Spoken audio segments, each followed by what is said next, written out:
Hello, and welcome to the session Understanding and Implementing IEPs and 504 Plans. We're glad you're here.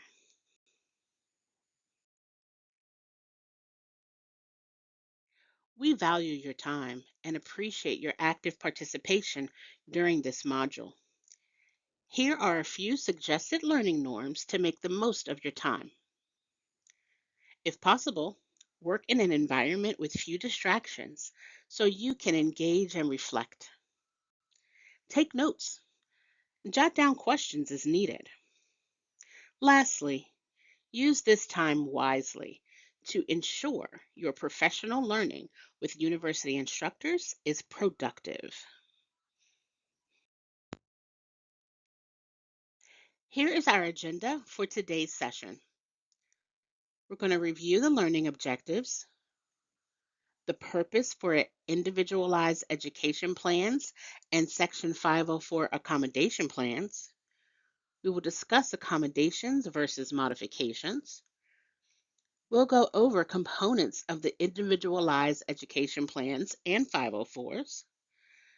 We'll discuss student rights and educator responsibilities, and then we'll summarize our learning.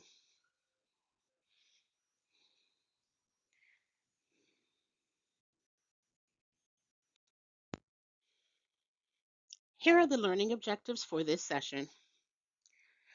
Participants will understand the legal and educational significance of an IEP and a 504 plan, the distinction between accommodations and modifications, key components of an IEP and 504, and the importance of student rights and educator responsibilities with IEP and 504 implementation. Let's start with a quick check-in. In one word, jot down your current level of comfort with supporting students who have IEPs or 504 plans. Don't overthink it. Just the first word that comes to your mind. Some of your answers may have included confident, unsure, curious, overwhelmed. Well, the goal of today's session is to help us all feel more confident and better equipped to meet our student needs. Before we begin, let's assess your knowledge of IEPs and 504s. I will read a few statements and you'll decide if it's a fact or a myth. You can jot them down in your personal notes. We'll clarify each one together. This helps ensure we have a clear understanding of our responsibilities and the real intent behind these plans. Only special education teachers need to know what's in an IEP. That is a myth. All educators working with the student must know and implement the accommodations, goals, and services listed in the IEP.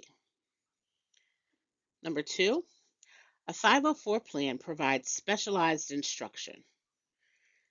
That's a myth. 504s provide accommodations and access supports, but not specialized instruction.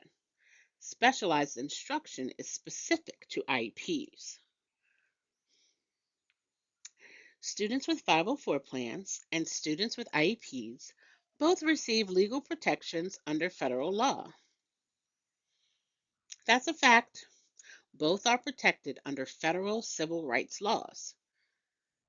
Section 504, the Rehabilitation Act, and the Individuals with Disabilities Education Act. An IEP must include annual goals. That's absolutely a fact. Each IEP requires specific, measurable goals tied to the student's needs and progress monitoring. A 504 plan must include measurable goals. That's a myth. 504s don't include instructional goals. They focus on removing barriers through accommodations.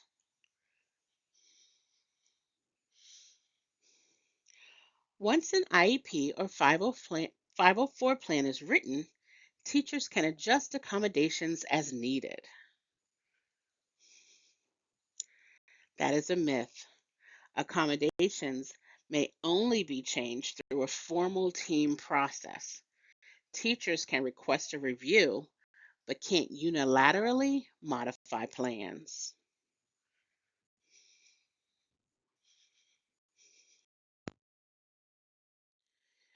We will begin by reviewing the laws that govern IEPs and 504s and the purpose for each plan.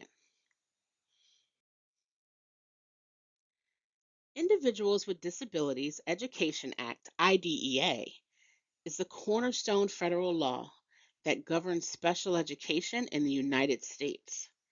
Its primary purpose is to ensure that students with disabilities have access to a free and appropriate public education, also known as FAPE, in the least restrictive environment tailored to their individual needs.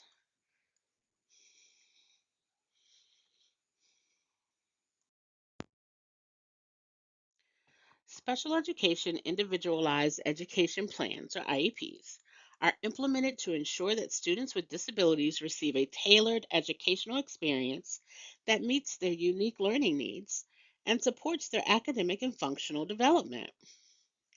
Once a student is identified with a disability, an IEP is written with the student's learning needs in mind.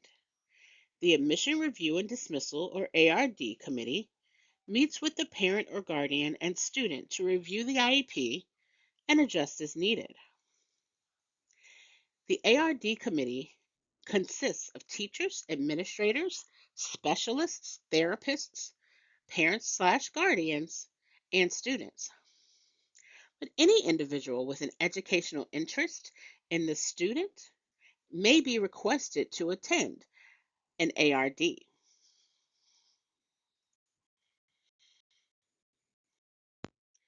An IEP has several key purposes.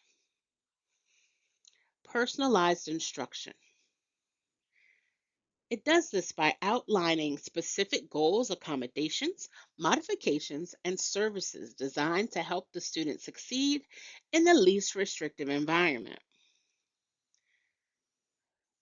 Legal protection and accountability are included in the purpose of an IEP.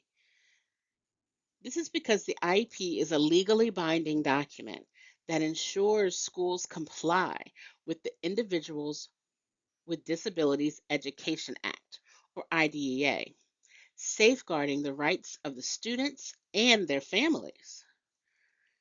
Collaborative planning that brings together educators, specialists, parents, and sometimes a student to create a shared vision and strategy for educational purposes. Progress monitoring is included. The IEP sets measurable goals and includes methods for tracking the student's progress, ensuring ongoing evaluation and adjustments as needed.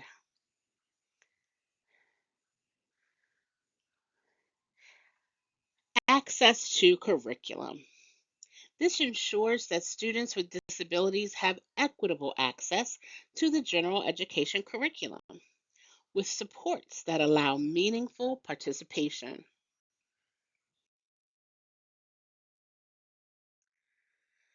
Section 504 is a landmark civil rights law that prohibits discrimination against individuals with disabilities in programs and activities that receive federal financial assistance, including the public school.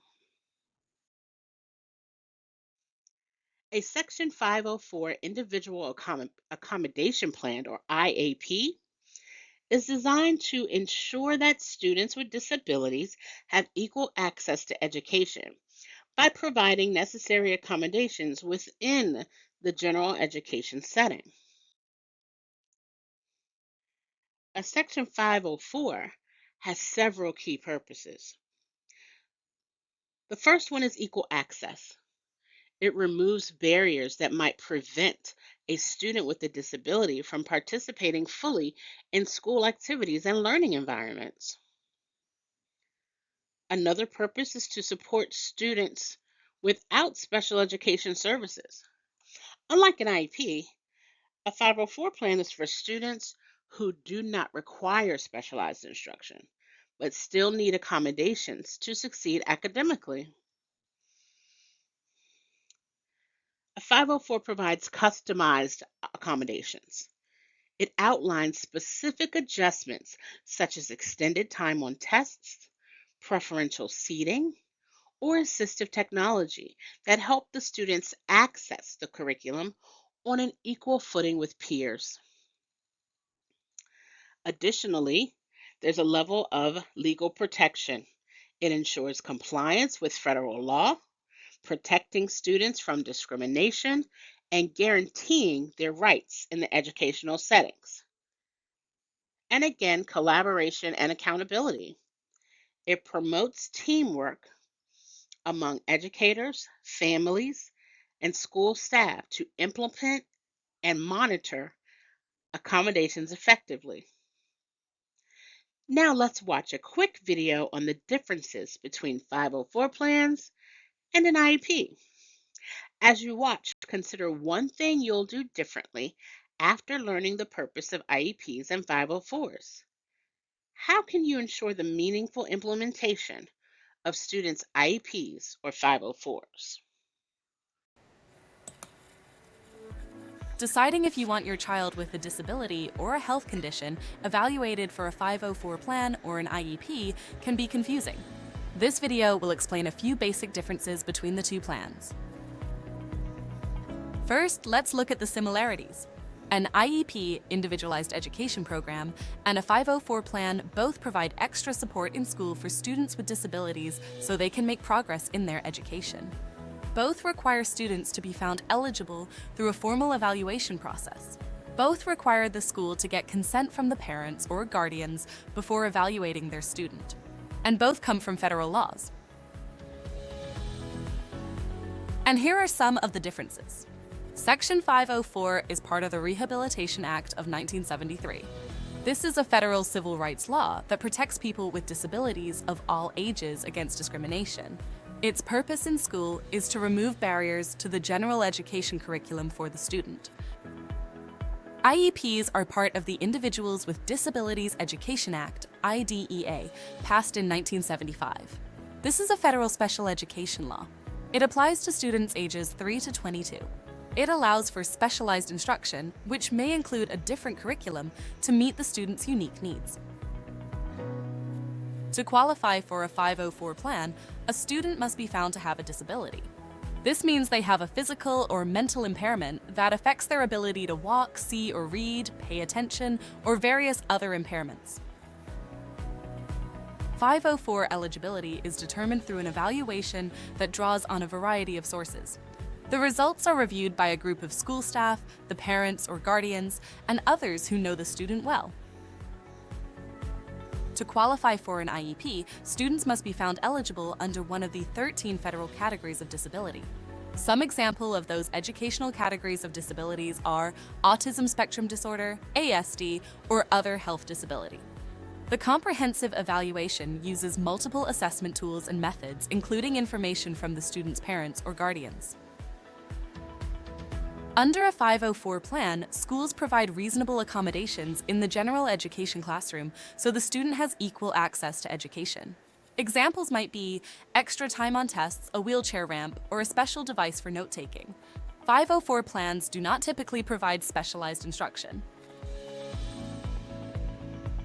With an IEP, students receive specialized instruction to meet their unique needs. Schools create a written plan, called an IEP, that details what services and accommodations the student will receive and includes measurable goals for the student. The parents or guardians are part of the team that creates this plan. Some examples of specialized instruction are reading instruction, social skills practice, or speech therapy. Let's review. 504 plans and IEPs both help children in school who have disabilities. Under both, your child needs to be evaluated and found eligible by meeting specific criteria. 504 plans remove barriers for your child through modifications and accommodations. while IEPs provide specialized instruction and supports based on your child's unique needs.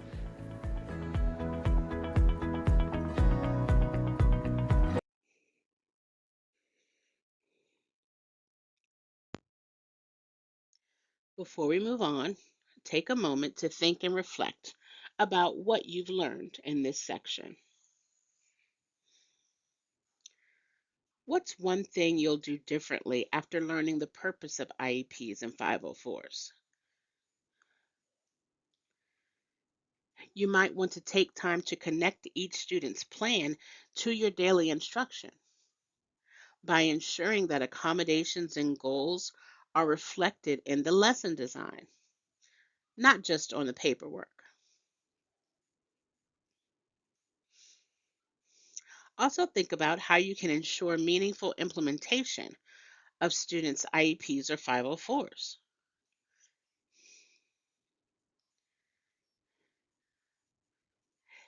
May be accomplished by collaborating more consistently with case managers and families, reviewing the plans regularly, and tracking how implemented supports impact student learning and making timely adjustments.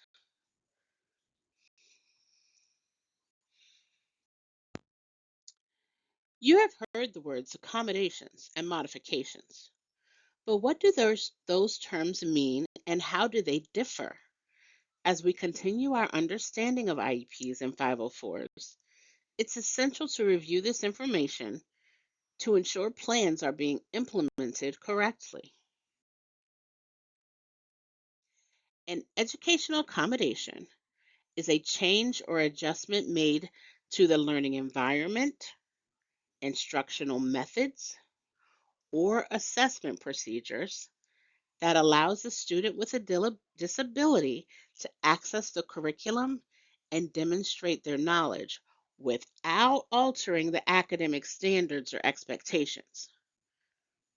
Because accommodations do not alter the curriculum or the academic standards students are expected to meet, they can be implemented across various educational settings to ensure equitable access to learning for all students with disabilities. They can help level the playing field by removing barriers to learning, not by changing what is being taught.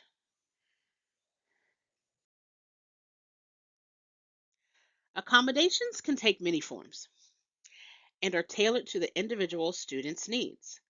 Some examples include extended time on tests or assignments. It allows students with processing, visual, or physical barriers to have equal access to tests and assignments, but with additional time. Preferential seating provides the student with the most beneficial seating arrangement within a learning environment for their needs, like for students with attention deficit or visual constraints. Use of assistive technology, for example, speech to text software. This allows a verbal or hearing impaired student equal access to instruction.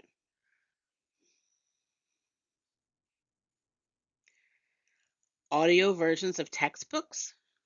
These can be useful for students with visual impairments, attention deficits, or language barriers.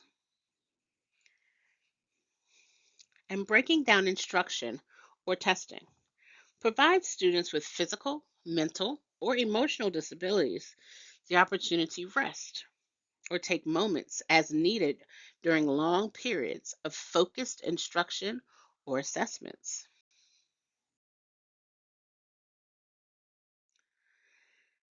An educational modification is a change made to the curriculum or instructional expectations for a student with a disability.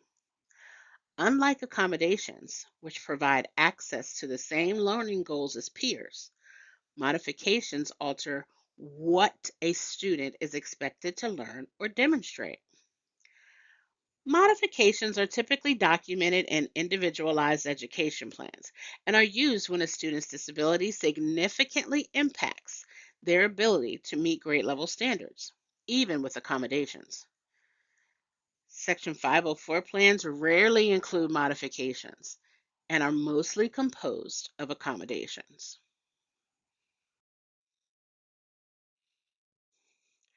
Modifications are specialized adjustments to a student's learning environment. These change what the student is learning and creates an individualized experience.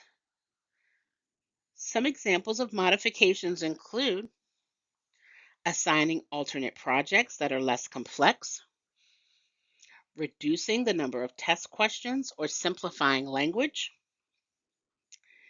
using a lower grade level reading material, or adjusting grading criteria to reflect individualized goals. What modifications have you had to implement or utilize within your classrooms? You may jot that down. Now, let's watch a video on accommodations and modifications for students with disabilities. As you watch, identify accommodations and modifications already in place in your classroom due to a student's IEP or 504 plan. She will help row the boat.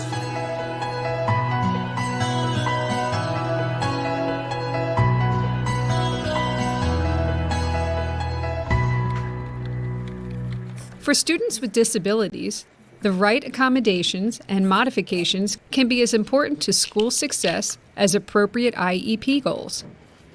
These educational supports are similar, but they are not the same.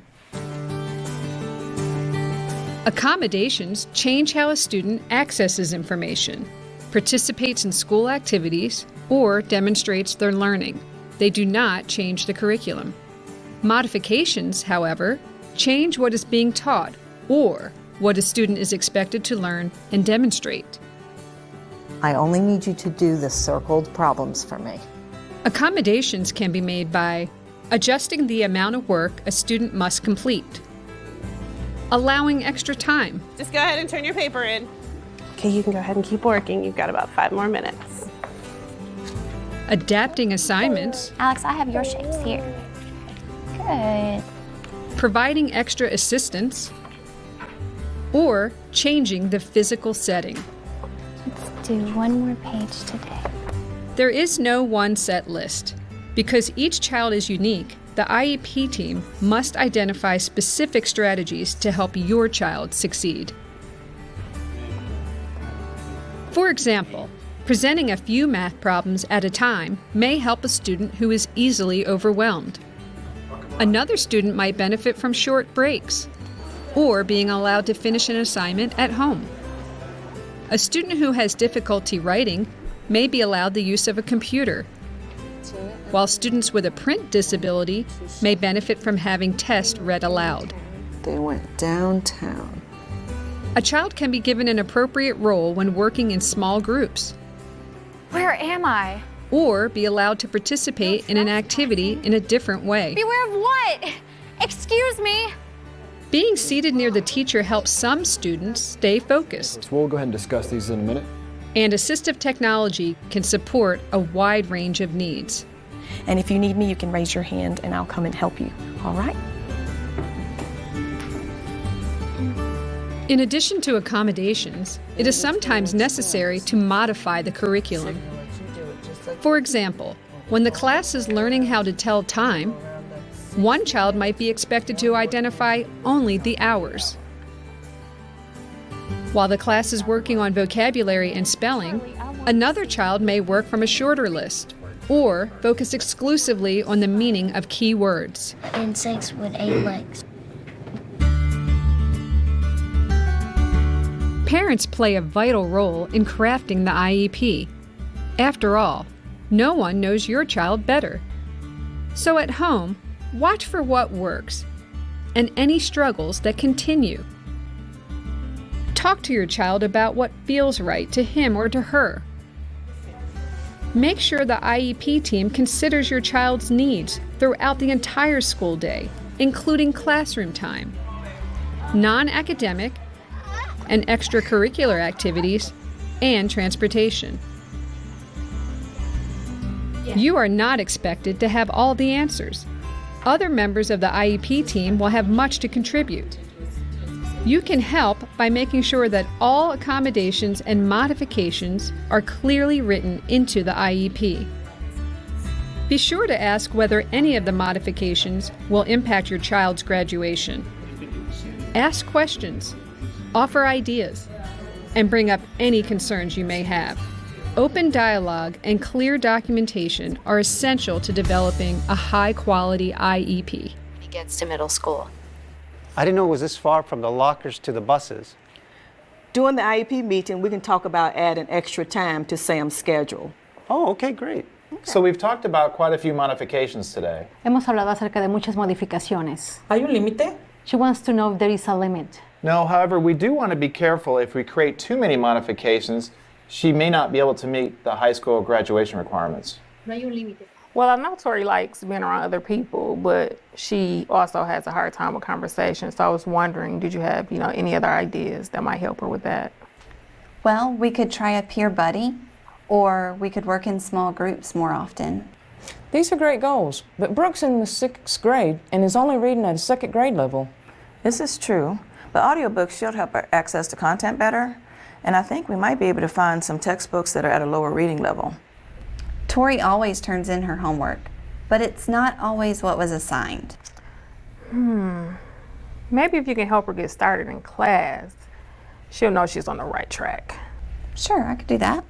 I'm unclear who will follow up with each of these items.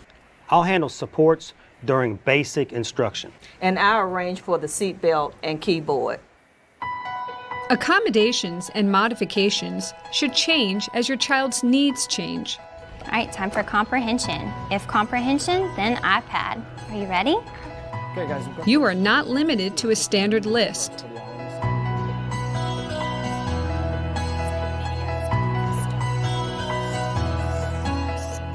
Can we play? So be creative and stay involved. Can we go to the park? I would love to go to the park, but you're going to study first, right? Your child is counting on you. Thanks for helping each other out. That'll be great.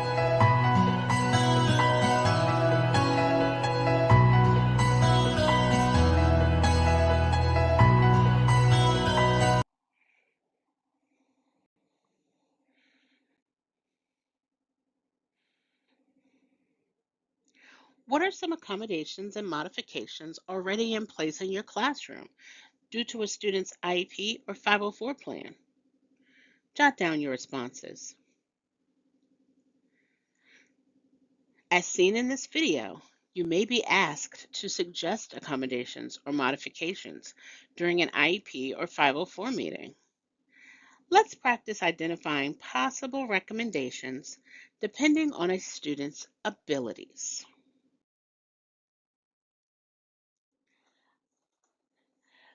Let's apply what we've learned to a real-world scenario.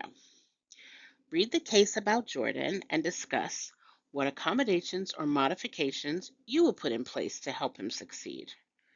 Write down your answers, and then we will go over potential accommodations and modifications.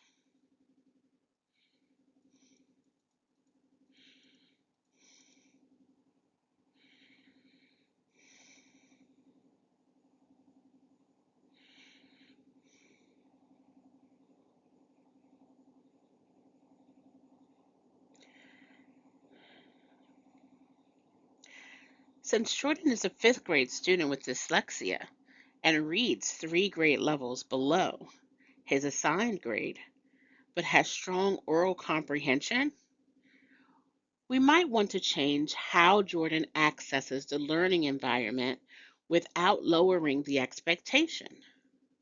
We can do this by using text-to-speech software. It allows Jordan to access grade level reading materials by listening.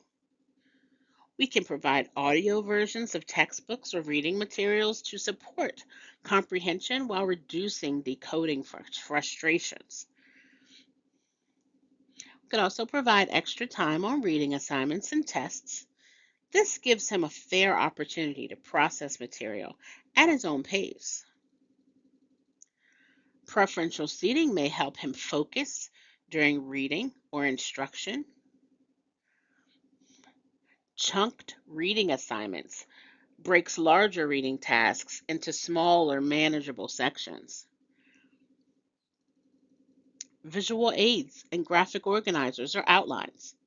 They support comprehension and retention of content.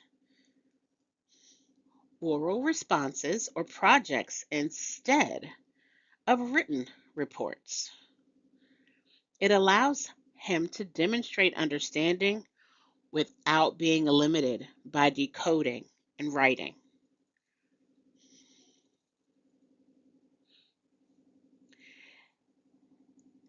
We discussed those accommodations.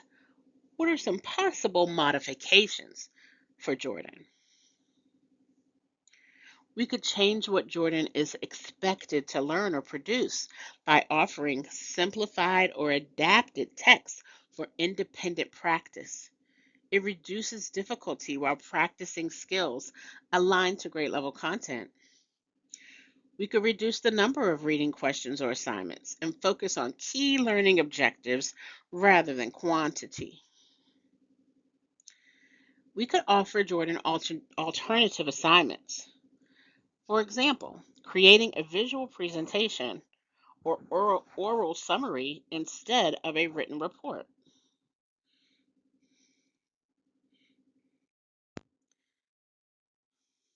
Let's look at another real world scenario.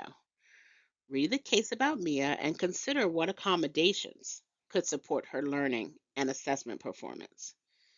Think about strategies that address attention, organization, and anxiety while still allowing her to engage with grade level content.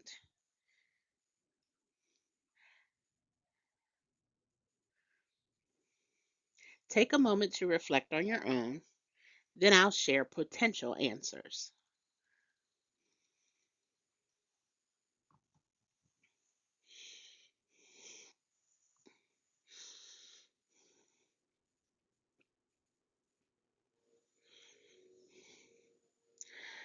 This question asks about what accommodations would help Mia.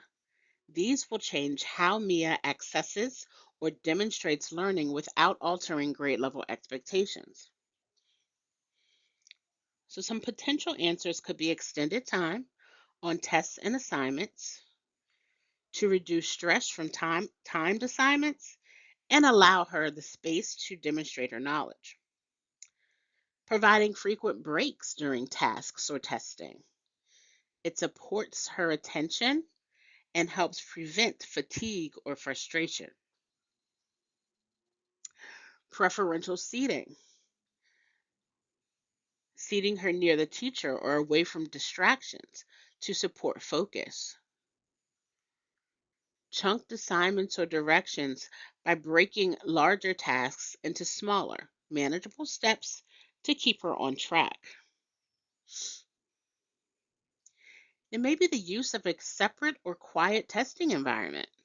This could reduce distractions and anxiety during assessments. Access to educational supports like planners, checklists, or visual schedules could help manage assignments and deadlines. And if their test anxiety is linked to reading, giving her a read aloud or speech to text could allow her to focus on comprehension rather than decoding under pressure.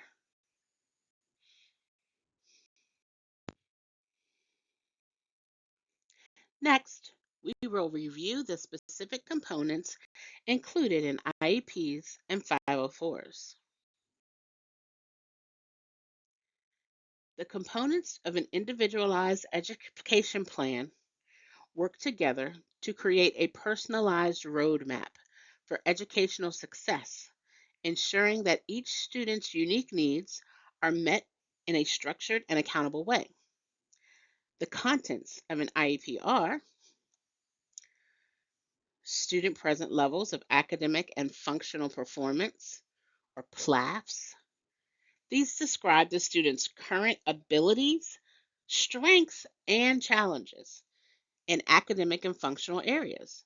This forms as the foundation for setting goals and determining services.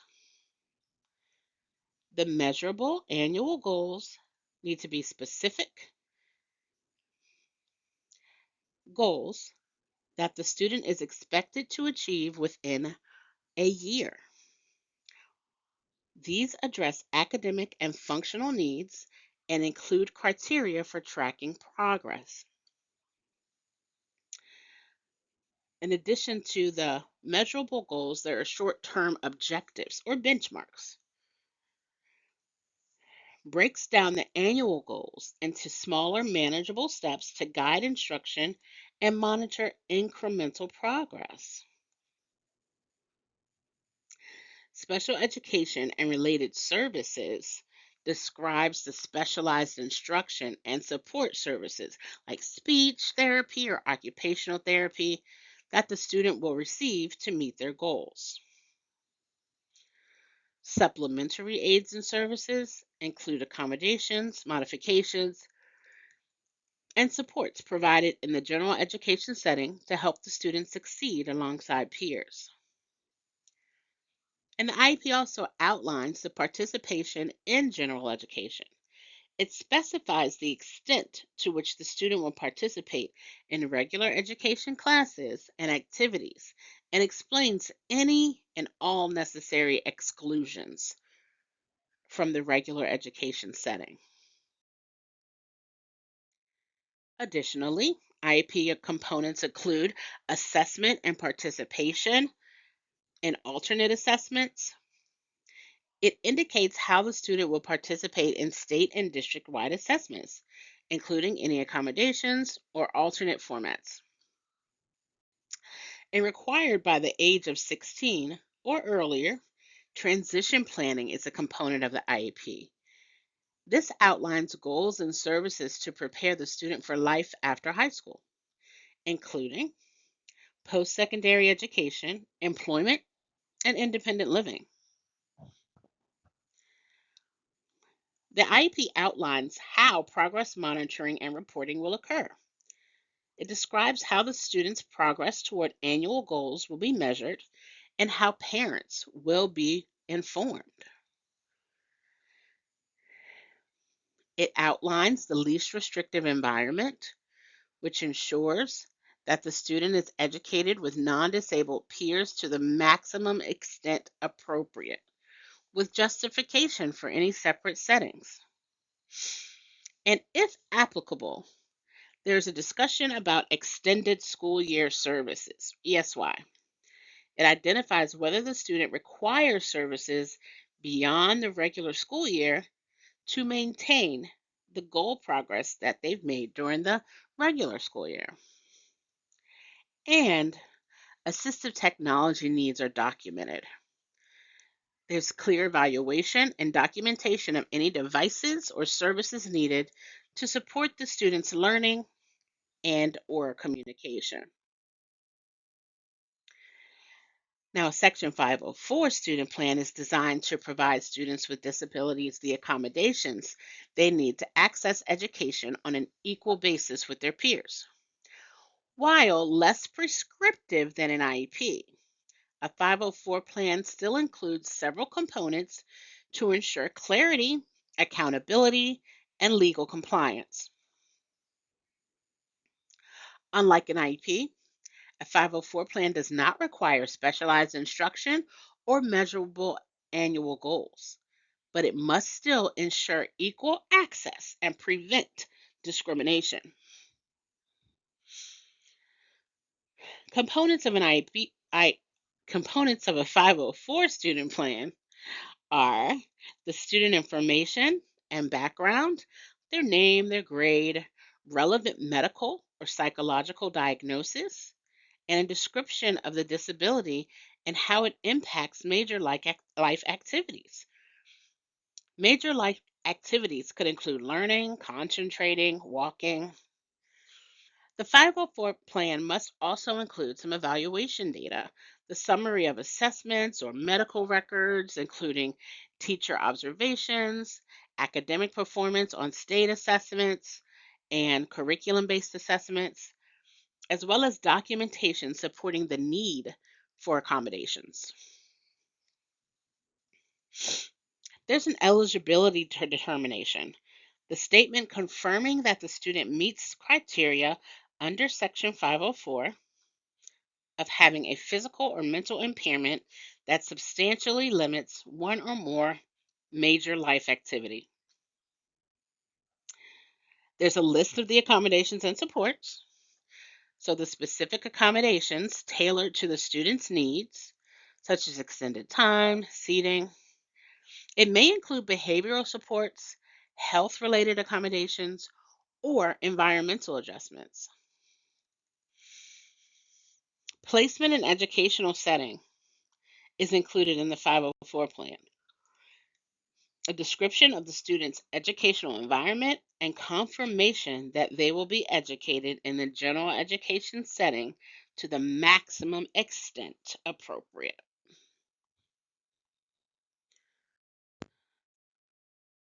(504) components also include personnel responsible for implementation, because successful implementation of a 504 plan requires collaboration among key school personnel, such as school counselors in their role as advocates for students and families, and managing the process, school administrators who provide logistical support, facilitate meetings, oversee grievance procedures related to Section 504. The expertise of school nurses is necessary to review health records, assess student health needs, and recommend appropriate medical accommodations. Teachers participate to ensure consistent application of the plan, to ensure they can tailor instruction based on student needs and contribute insights during team meetings.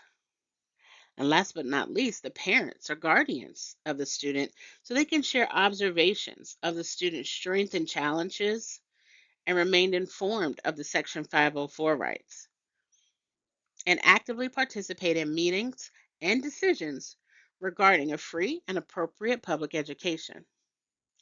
Together, these roles ensure that students with necessary disabilities receive the accommodations to access the curriculum and achieve their educational goals. Another component of this process is review and revision procedures. There's an eligibility meeting that's held for new students, which establishes a plan based on student disability and identified needs. The annual review is conducted once per year and allows the 504 committee to evaluate the plan's effectiveness and finally, ongoing review and revision allows for adjustments to be made at any point during the school year when changes in the student's circumstances require updates to the plan. These procedures provide a structured framework to maintain the relevance and effectiveness of Section 504 plans. Parent or guardian input and consent are critical components of the Section 504 evaluation and development process.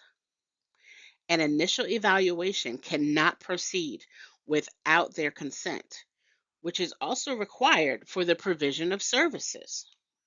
In cases where consent is withheld, schools may pursue alternative processes to override it. However, under IEDA, such procedures are complex and limited in application. Procedural safeguards outline these processes. It's a document provided at each 504 meeting, ensuring the school's compliance with law and the rights of students and parents.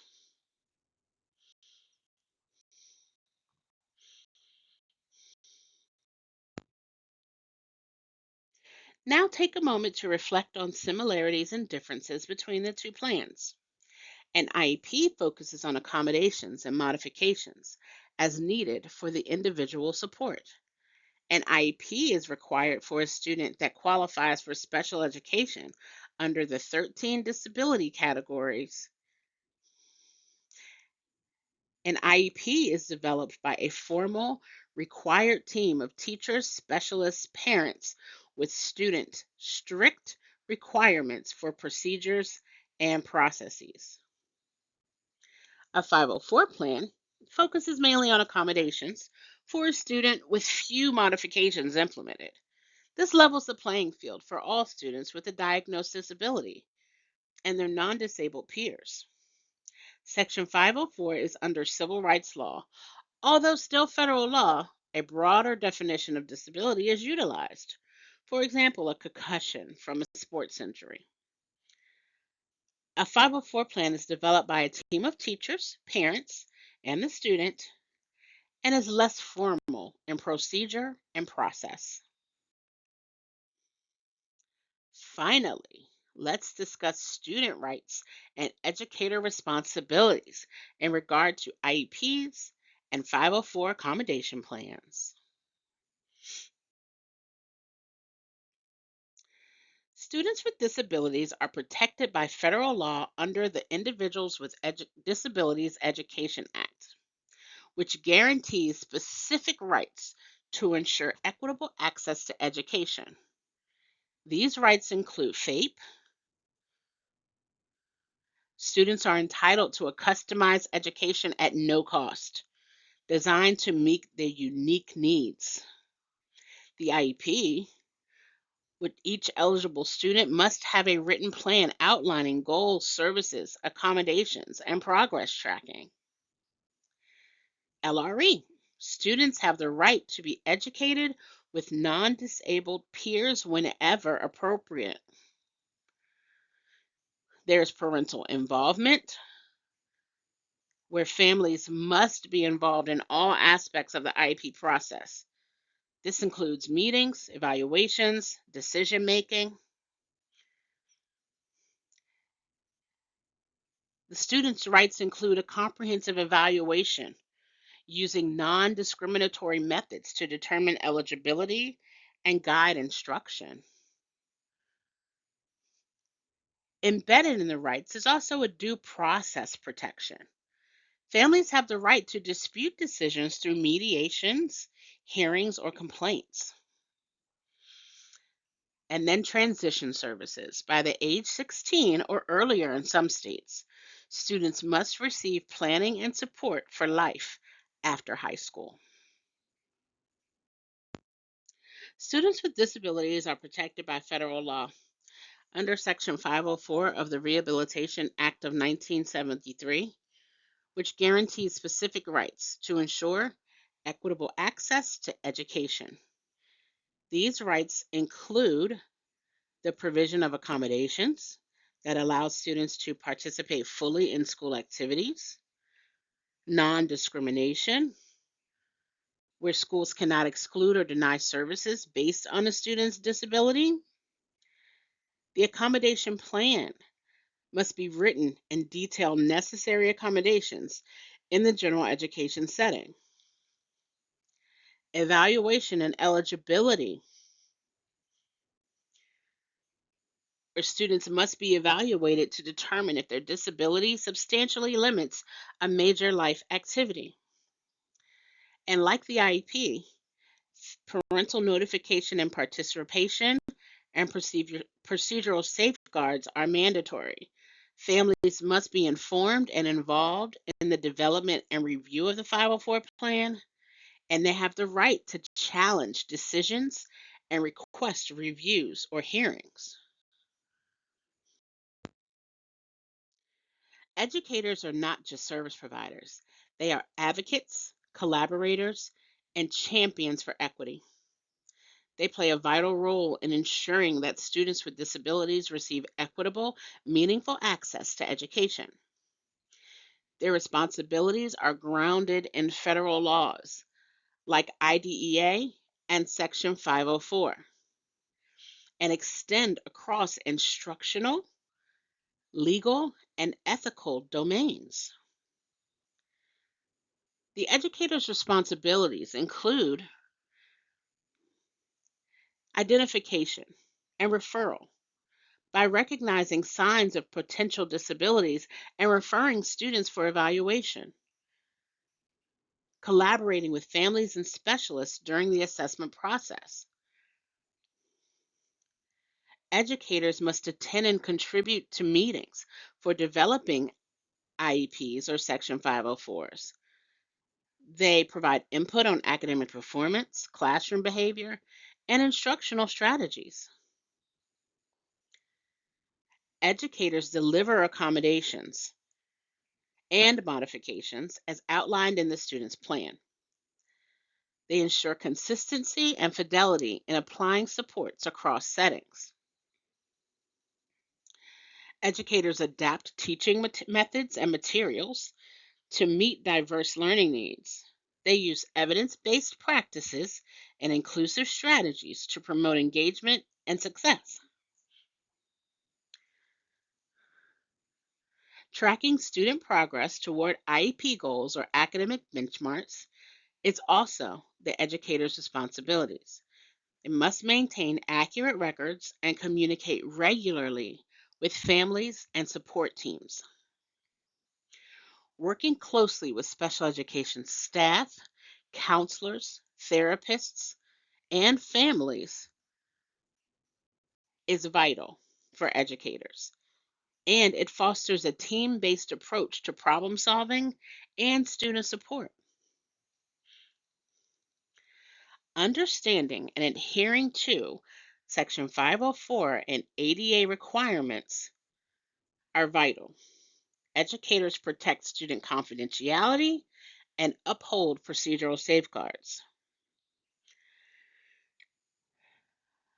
Another responsibility is creating an inclusive environment by promoting acceptance, respect, and belonging for students with disabilities.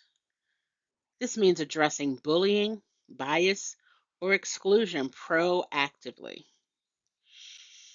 Educators must also stay informed about best practices, legal updates, and instructional tools for students with disabilities by taking advantage of professional learning opportunities. Seek training in areas like universal design for learning, behavior management, and trauma informed teaching.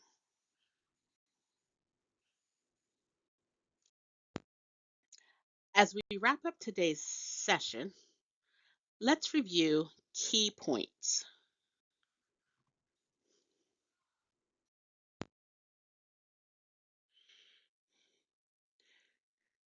The purpose of IEPs and 504 plans are tools to ensure students with disabilities or learning differences can access learning and participate fully in the classroom. We talked about accommodations versus modifications.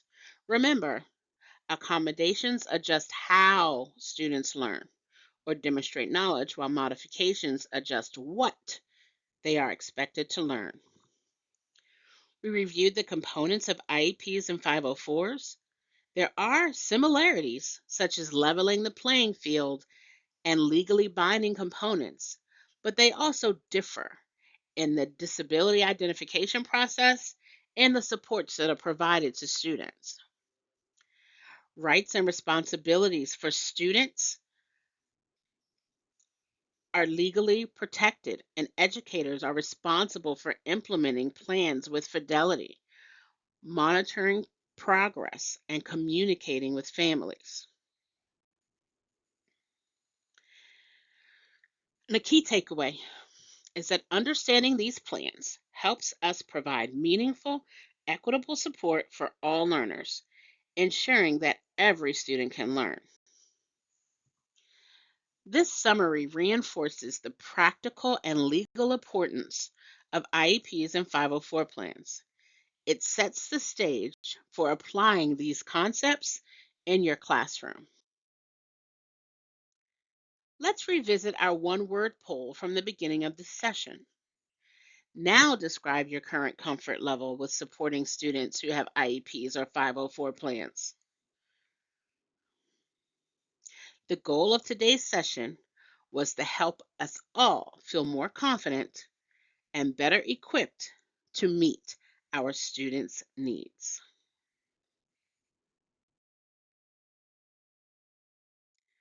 We hope you enjoyed this module on understanding and implementing IEPs and 504s.